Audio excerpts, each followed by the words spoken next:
Hi viewers. నిన్న రాజస్థాన్లోని బల్మోర్ జిల్లాలో మరో MiG-21 కూలిందనమాట. ఈ MiG-21 విమానాలు ఎందుకు అసలు ఈ రకం కూలుతున్నాయి ఏంటి అన్నప్పుడు నిజంగా మనల్ని చూసి మనం సిగ్గుపడాలి. చాలా చాలా బాధేసింది నాకు.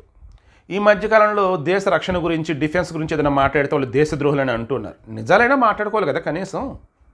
గొప్ప అనుకున్నప్పుడు పొగుడుకుంటూ ఉన్నాం, మరి తప్పు జరిగినప్పుడు, పొరపాటు జరిగినప్పుడు దిద్దుకోవాలి కదా. ఆ వేలో ఈ MiG-21ని ఆల్రెడీ రష్యా నుంచి బోల్డెన్ దేశాలు ఇంపోర్ట్ చేసుకున్నాయి. ఆ తర్వాత నెమ్మదిగా ప్రమాదాలు ఎక్కువ జరుగుతుండేసరికి ఆల్మోస్ట్ అన్నీ కూడా ఆపేసాయి. బట్ మనం మాత్రం ఇంకా 3 సంవత్సరాల పాటు ఈ MiG-21ని యూజ్ చేయబోతాను. వీటిని ఎగిరే శవపేటికలు అంటారు, తెలుసా? ఎందుకో తెలుసా? 1963లో మనం వీటిని రష్యా నుంచి కొనుగోలు చేయడం మొదలెడితే ఇప్పటివరకు 800 పైగా విమానాలు, ఐ థింక్ 872 సమ్మెన్నో తీసుకున్నాం మనం. అందులో 400కు పైగా విమానాలు కూలిపోయినాయి. ఎంత దారుణం చెప్పండి, మీరు చెప్పండి.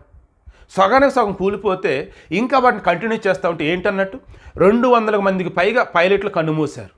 మన భారతమాత ముద్దు బిడ్డలేనా, మన అన్నదమ్ములేనా, దేశం కొంచెం ప్రాణాలు అర్పించిన వాళ్ళేనా? ఈ వేలో యుద్ధాలలో చనిపోయిన వాళ్ళు కొంతమంది, ట్రైనింగ్లో చనిపోయిన వాళ్ళు కొంతమంది, నార్మల్గా చనిపోయిన వాళ్ళు మరికొంతమంది. ఎంత బాధేస్తుందండి. రష్యా నుంచి మనం టెక్నాలజీని కావచ్చు, అదేవిధంగా ఇంకా సాంకేతికతకు సంబంధించి అసెంబ్ల్డ్ పార్ట్స్ ఇలా నెంబర్ ఆఫ్ తీసుకున్నాము, అన్నీ చేసేసాం, కానీ అవి సక్సెస్ కావట్లే. కానీ వాటితో ఇంకా మనం రన్ చేస్తున్నాం. అదేమంటే రిమైనింగ్ రావాల్సింది రాలేదు.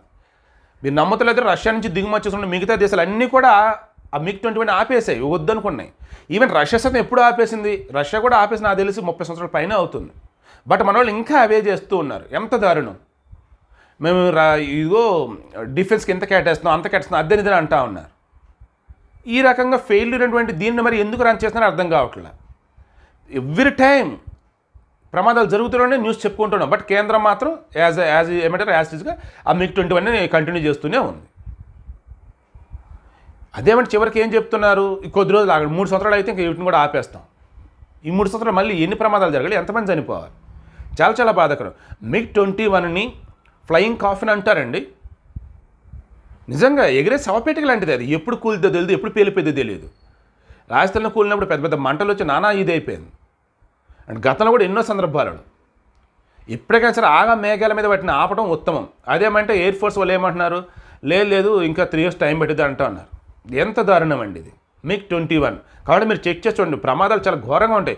1963లో స్టార్ట్ అయితే వాటిని కొనుగోలు చేయడం కావచ్చు, రన్ చేయడం కావచ్చు, ఆ ప్రమాదాలు వచ్చేసి 400 పైగా జరిగాయి, 200 మందికి పైగా చనిపోయారు. చాలా చాలా దారుణం.